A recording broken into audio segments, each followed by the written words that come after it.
Okay, today we are going to be doing problem number 4 in Project Euler, which is the largest palindrome product. This problem says a palindromic number reads the same both ways. The largest palindrome made from the product of two two-digit numbers is 9009, which equals 91 times 99. Find the largest palindrome made from the product of two three-digit numbers. Okay, so the first thing we'll do here is create a new VI. I'm going to save this problem 4. Palindrome product. Oops, forgot a P. And save it. Okay, I don't actually know how to do this right off the top of my head, but one thing I do know is we're going to have to do two parts. We're going to have to create some algorithm that multiplies three-digit numbers in some type of order, and then we're going to have to check that that number is a palindrome, meaning it's the same forward and backward. I have an idea of how I want to do the last part, which is checking if it's a palindrome, so we'll do that first. I'm going to assume we're going to start with the number here. Let's do it, 9009. In order to do that, I'm going to have to turn this number into a string. And I want number to decimal string. I'll show you what this does. Create an indicator. All it does is take the decimal numbers, and rather than giving it to me in single binary format, which numbers are, it gives it to me in a byte array. And then what I want to do is reverse that. Oh no, I want to do string. Let's see, there should be something that's like string to byte array. Hold on. String to byte array. So we're going to do that. And then I'm going to reverse it and check if these two arrays are equal. And if they are, I think, oops, I want to change this to comparison mode aggregates, which is going to check change to element, which is going to check the entire array. And if they are, they should be the same. Okay, and then if I make this number 9008, so it's not a palindrome anymore, and I run this, we see that it is not the same forward and backward. Just to make sure, we're going to do a one-digit number. This should be true. And then we're also going to do something that is an odd number of digits, just to make completely sure. Okay, 191. Try one more. Okay, so this should give me a palindrome, 98789. Try another big number. Okay. Try one more just to be absolutely sure. 8. Okay, so here's a little algorithm that will tell me if my number is a palindrome. I don't think I'm going to use this again, so I'm not going to worry about making it a SubVI, but I am going to delete all of these things. Actually, why not? Let's do it. Is palindrome. So I'm going to make this a control number. I'm going to make the default value 0. Actually, let's check the 0 case. Okay, yeah, that is also a palindrome, obviously. So I'm going to edit, create a SubVI, and I'm going to save this SubVI. And I'm going to put it in my SubVIs, and I'm going to say check for palindrome, because maybe I will use it another place. Who knows? And it's relatively easy to do, so let's just do it. Okay, so I've got a SubVI that will check to see if any number is a palindrome. Okay, so the next thing I need to do is create an algorithm that can create a list of numbers for me that are multiples of three-digit numbers, so that I can check and run through them if they are palindromes. So I think to do that, I'm going to do like a nested for loop type architecture. And I'm going to create these constants through here. I'm going to decrement them one by one. So I think, let's see, if I just multiply, let's see, this number, come on. Why is that not working? That's weird. Okay, this number by this number. And actually, I'm going to do this. I'm going to subtract this number,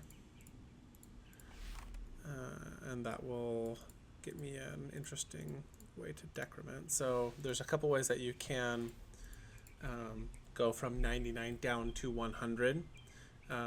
It's easy to go up. You can just use this loop iteration and start at 100 and then go from there, which maybe would be better. But I'm going to do it this way. I'm going to go from 99 down to 100 because I think it makes the most sense that I'm going to start at the high number and go down the way that my algorithm is going to work. And so basically what I'm doing here is looping through each of these numbers one at a time. And because I'm subtracting by this iteration count every time, including the first time, the first number that comes out of here will be 999 because it's going to be 999 minus 0.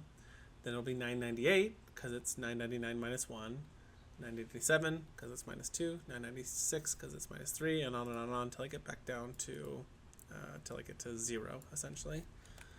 And I want to do this, I think 899 times, and that will get me to stop at 100. We'll check that to make sure. In fact, let me run this real quick. I'm going to look at the very last number. Oops. I don't want to do this. I want to use the subtracted number. I'm going to look at the last number that actually gets through here, and it should be 100.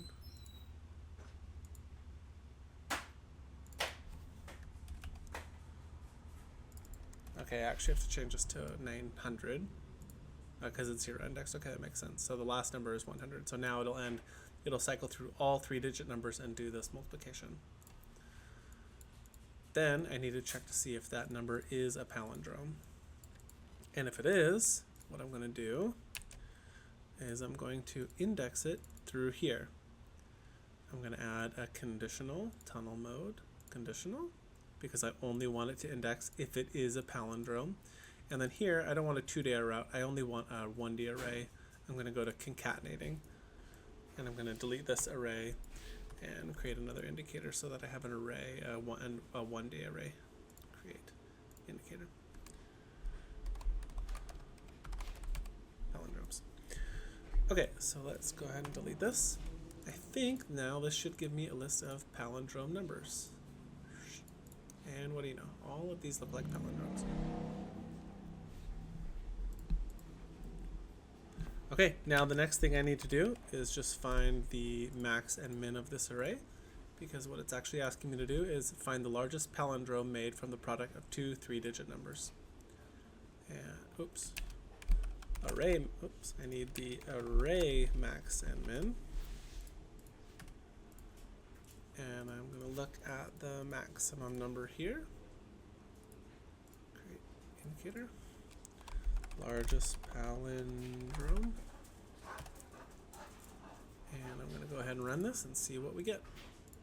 906609. So let's go check it against our 906609. Now, something that is interesting, this could be improved on. I'm not going to because I don't find it to be interesting at the moment, but you could improve on this by stopping this algorithm at some point. You can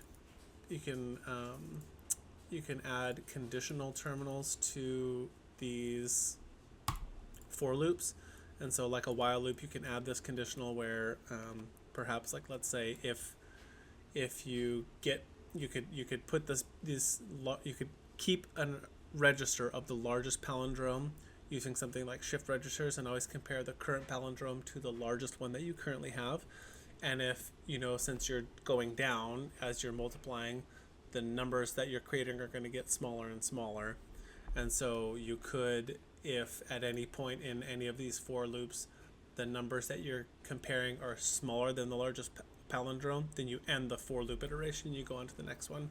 So you could probably cut out a large number of iterations that this has to do.